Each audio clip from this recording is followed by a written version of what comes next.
বলেছি যে নির্বাচন একটা প্রক্রিয়া, দীর্ঘমেয়াদী প্রক্রিয়া, অনেকগুলো ধাপ আছে, এগুলো সঠিক হতে হবে। নির্বাচন কমিশনকে এগুলো সঠিক করতে হবে, যেটা নির্বাচনকে সুষ্ঠু নিরপেক্ষ করার ব্যাপারে নিশ্চিত করবে।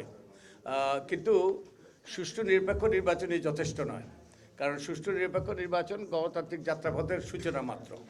আমাদের গণতান্ত্রিক উত্তরণ করতে হবে, অর্থাৎ গণতন্ত্রের প্রতিষ্ঠানীকরণ হইতে হবে, এবং এই জন্য কতগুলো সংস্কার দরকার।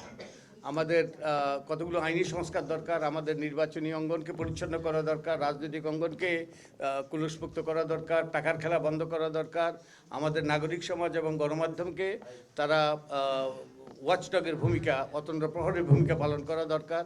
একই সাথে নির্বাচন কমিশনকে শক্তিশালী করা দরকার। পাশাপাশি নির্বাচনকালীন একটা নিরপেক্ষ সরকার দরকার, যেটা যে সবার জন্য সমতল ক্ষেত্র প্রস্তুত করবে।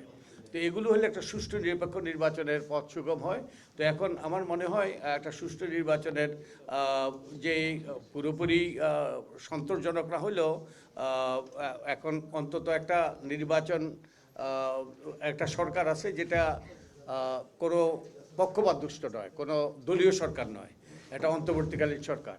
এবং নির্বাচন কমিশনও তারা কোনো দলীয় সরকার দ্বারা নির্বাচিত হয়নি। তো আশা করি তারা যে বাকি দিনগুলো তারা নিরপেক্ষতার সাথে তারা দায়িত্ব পালন করবে, যার মাধ্যমে সুষ্ঠু নিরপেক্ষ নির্বাচনের পথ সুগম হবে। বাকি কাজগুলো নির্ভর করবে আমাদের রাজনৈতিক দলগুলোর উপর, তাদের সদাচরণের উপর।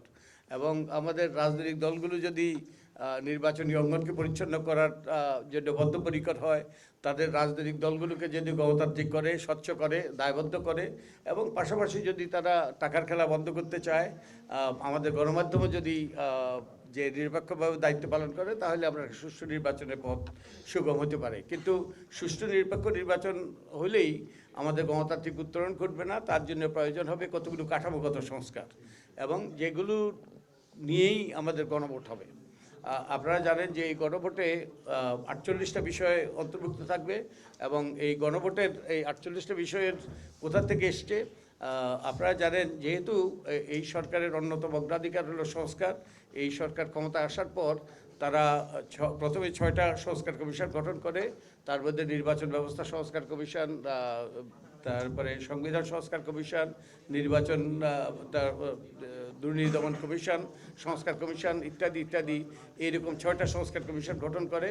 এবং আমি নির্বাচন ব্যবস্থা সংস্কার কমিশনের প্রধান ছিলাম, এবং আমরা এই 6টা সংস্কার কমিশন 1000 খানেকের বেশি সুপারিশ পেশ করেছি। আমাদের এই কমিশনগুলো গঠিত হয়েছে অক্টোবর মাসে, 2024 সালের অক্টোবর মাসে।